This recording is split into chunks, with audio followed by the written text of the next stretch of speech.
Congratulations!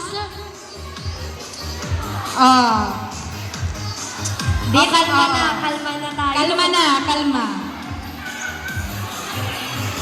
At para naman po sa ating mga major prizes, okay, kayo naman po, tawagin natin ang grupong nakakuha ng third prize. Ito Sino kaya ang third place? Sino kaya? Grade ano? Grade 4 kaya?